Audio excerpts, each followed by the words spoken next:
जब Tesla company डूबने वाली थी और स्पेसएक्स के शुरू के 3 रॉकेट लॉन्च पूरी तरह से हवा में ही बर्बाद हो गए। हमारी असली दुनिया के असली आयरन मैन और दुनिया के सबसे क्रांतिकारी आदमी माने जाने वाले एलोन मस्क ऐसे ही इतनी ऊंचाइयों पर नहीं पहुंचे। SpaceX, Tesla, the boring company, solar city, hyperloop ऐसी बड़ी बड़ी कंपनियों के मालिक एलोन अपने दिमाग के दम पर और अपनी रिस्क टेकिंग कैपेबिलिटीज के दम पर उस मुकाम को हासिल किया है और दुनिया के सबसे अमीर लोगों की सूची में वो टॉप 3 में आते हैं। आज इस वीडियो में हम लोग एलोन मस्क की ऐसी 3 कहानियां जानेंगे जिन्होंने उन्हें इस ऊंचाई पर पहुंचाया है। गाइस, अगर आप ये 3 कहानियां ध्यान से सुनेंगे तो मैं आपसे गारंटी लेता हूं कि आप भी अपनी जिंदगी में पॉजिटिव बदलाव लाकर सक्सेस को पाने की कोशिश करेंगे। उनकी पहली कहानी जुड़ी है उनके बचपन से। जब एलोन मस्क छोटे थे तो उनके माता पिता का तलाक हो गया था। ऊपर से जिस स्कूल में वो जाते थे उन्हें वहां पर कोई भी पसंद नहीं करता था, उन्हें बुली किया जाता था। एक बार तो उनके स्कूल के बच्चों ने एलोन को इतना मारा कि वो 7 दिन के लिए हॉस्पिटलाइज हो गए थे। किसी को भी एलोन में कुछ भी खास नजर नहीं आता था। ऊपर से उनके पेरेंट्स को एलोन में एक प्रॉब्लम नजर आने लगी थी। जब भी घर वाले एलोन को बुलाते तो उन्हें कुछ सुनाई ही नहीं देता, वो कुछ जवाब ही नहीं देते थे। शुरू में घर वालों को यह लगने लगा कि उसके कान खराब हो चुके हैं। इसी वजह से एलोन को कान के डॉक्टर के पास ले जाया गया और उनकी सर्जरी करवाई गई ताकि उनकी सुनने की क्षमता बढ़ सके। लेकिन उसके बावजूद भी घर वाले जब भी बुलाते एलोन कोई जवाब ही नहीं देते। लेकिन बाद में समझ में आया कि यह साधारण सा दिखने वाला लड़का एक असाधारण क्षमता रखता है और वो क्षमता है एकाग्रता की, यानी कि कंसंट्रेशन की। जब भी एलोन मस्क कोई काम करते तो वो उसमें इतने डूब जाते कि आसपास क्या चल रहा है उन्हें कुछ भी एहसास ही नहीं होता।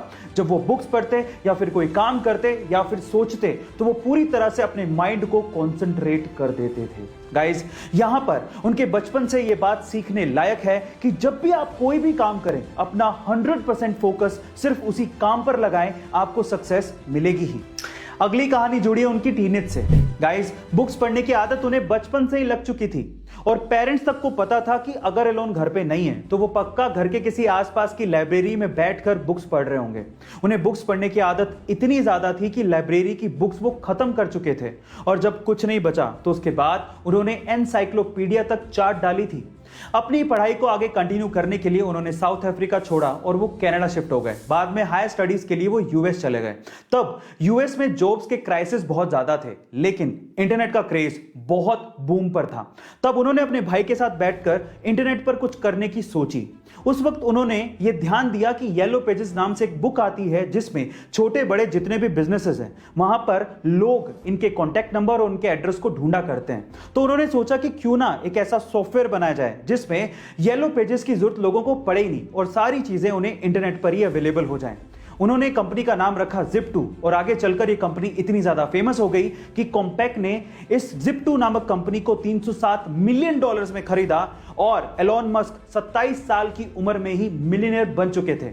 अब वो चाहते तो आगे की सारी जिंदगी बड़ी आसानी से काट सकते थे, लेकिन अब सुनते हैं उनकी तीसरी कहानी जिसने उन्हें अमीर और मशहूर बना दिया। Zip2 को सेल करने के बाद एलोन ने पूरी दुनिया में बैंकिंग ट्रांजैक्शंस को आसान बनाने के लिए X.com नामक एक कंपनी की शुरुआत की, जो कि आगे चलकर पेपल नाम से मशहूर हुई, जिसे eBay ने $1.5 बिलियन में खरीदा था। अब एलोन मस्क के पास पैसा बहुत था और अब बारी थी दुनिया को बदलने की। इसीलिए एलोन मस्क ने अपने पैसों को ऐसी कंपनीज में इन्वेस्ट किया जो कि फ्यूचरिस्टिक आइडिया थे, लेकिन लोगों को ये आइडियाज बेकार लगते थे। जब एलोन ने इन कंपनीज में अपना पैसा डाला तो लोग उन्हें पागल और पैसा बर्बाद करने वाला कहने लगे थे।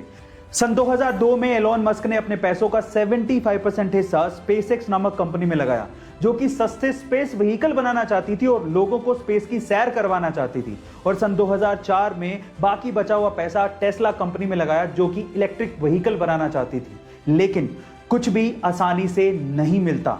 एक वक्त ऐसा आया जब टेस्ला कंपनी डूबने वाली थी और स्पेसएक्स के शुरू के 3 रॉकेट लॉन्च पूरी तरह से हवा में ही बर्बाद हो गए थे। अब एलोन के पास सिर्फ इतना ही पैसा बचा था जिससे या तो वो टेस्ला कंपनी को बचा पाते या फिर स्पेसएक्स के चौथे रॉकेट लॉन्च में खर्च कर पाते। फिर से उन्होंने हिम्मत दिखाई, रिस्क उठाया और अपना पैसा स्पेसएक्स के चौथे रॉकेट लॉन्च में लगाया, जो कि फॉर्चुनेटली सक्सेसफुल रहा और नासा ने तब एलोन मस्क को बैक किया $1.6 बिलियन की फंडिंग दी। उसके बाद से स्पेसएक्स ने कभी पीछे मुड़ के नहीं देखा और आज स्पेसएक्स दुनिया की टॉप 6 स्पेस एजेंसीज में शुमार है और टेस्ला ने तो एलॉन मस्क को दुनिया का सबसे अमीर आदमी बना दिया है। यहां पर सीखने लायक बात यह है कि अगर आपके आइडियाज पर आपको भरोसा है तो रिस्क जरूर उठाओ, क्योंकि किस्मत भी उसी का साथ देती है जो कि अपने आप पे विश्वास रखता है और रिस्क उठाता है। याद रखो, गिरते हैं सिपे सलार जंगे मैदानों में, वो क्या गिरेगा जो अपने घुटनों पर चले।